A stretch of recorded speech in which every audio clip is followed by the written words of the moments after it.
Assalamu alaikum students. Today's topic is Cabinet Mission Plan of 1946.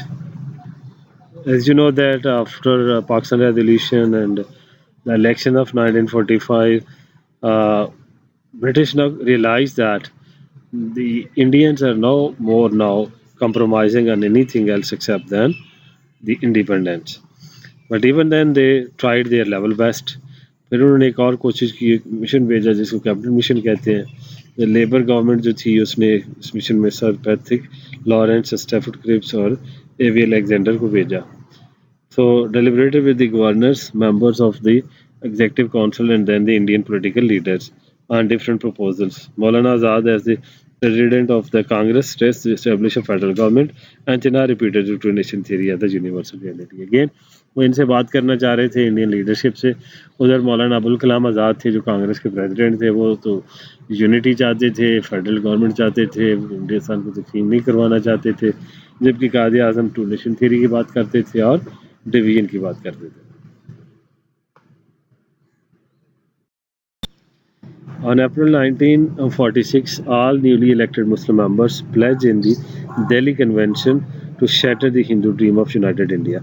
अब जो नए all India Muslim league के members थे उन्होंने अपना ओथ लिया और उन्होंने दिल्ली कन्वेंशन में डिसाइड किया कि इंडिया जो हिंदुस्तान के जो हिंदू ये चाह रहे हैं कि यूनाइटेड इंडिया होना चाहिए, हमने इस कॉन्सेप्ट को ख़त्म करना है। And this second similar conference, 1506, the Muslim League wished two legislative assemblies while anti-Muslim political parties favored strong center. Muslim league चाहती थी दो अलग अलग लेजिस्लेटिव असेंबलीज हों जिसमें मुसलमानों के लिए हो और एक हिंदू के लिए, जबकि जो एंटी थे जैसे कांग्रेस थी वो एक स्ट्रॉन्ग सेंटर चाहते थे जो कि मुस्लिम के फेवर में नहीं थी ये बात, मुस्लिम इसके अगेंस्ट थे और वो सेपरेशन के against. Recommendation of the cabinet mission Indian union, वो जो रिकमेंडेशन लेके आए थे वो अगेन ज़्यादा फोकस या ज़्यादा उनका जो था झुकाव वो हिंदुओं की तरफ ही था। ब्रिटिश जितने भी मिशंस आ रहे थे तो अभी भी वो इंडियन यूनियन की बात कर रहे थे कि ब्रिटिश इंडिया के अंदर प्रिंसली स्टेट होंगी, central deals with the foreign affairs, defence, communication, taxation, rest of the subjects with the provinces.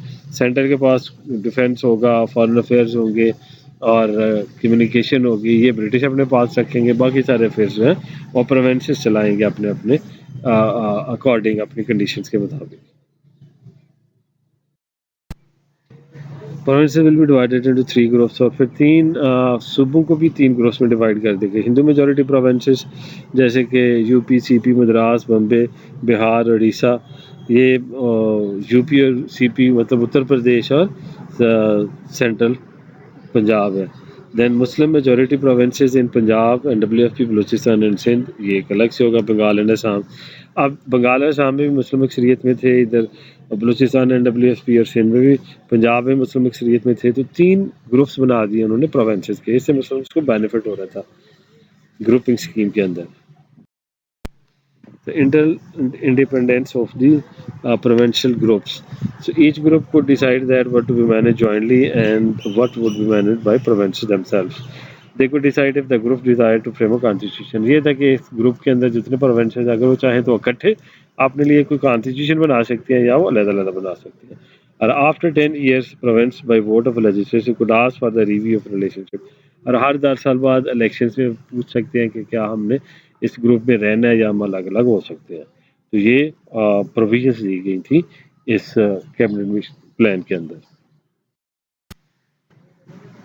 इसीलिए इसी अरसे में फिर एक इंटर्म गवर्नमेंट भी होनी चाहिए थी जो कि इन इलेक्शंस को करवाएगी, जिनमें प्रोविंसेस की ग्रुपिंग की गई हुई थी, तो that was known as interim government.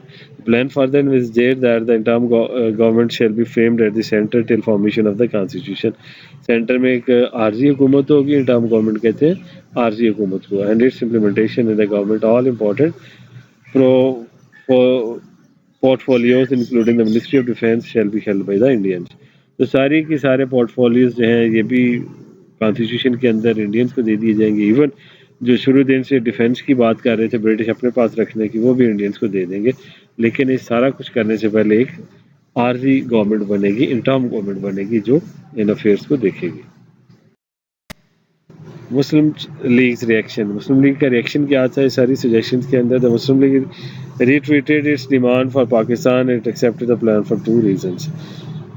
Muslim league نے دوبارہ سے پھر وہی پاکستان بننے کی جو ان کی خواہش تھی اس کا اظہار کیا اور انہوں نے اس پلان کو ایکسیپٹ بھی کر لیا. اس کی وجہ یہ تھی کہ basic foundation of Pakistan was in the compulsory grouping. ایک گروپنگ میں نظر آ رہا تھا کہ گروپ الگ الگ ہو سکتے ہیں, تو ایک رے آف ہوپ تھی کہ پاکستان بھی بن سکتا ہے. اگر یہ گروپ بنا سکتے ہیں پروونسز کے تو آگے چل کے ہم اس کو پاکستان میں چینج کر سکتے ہیں.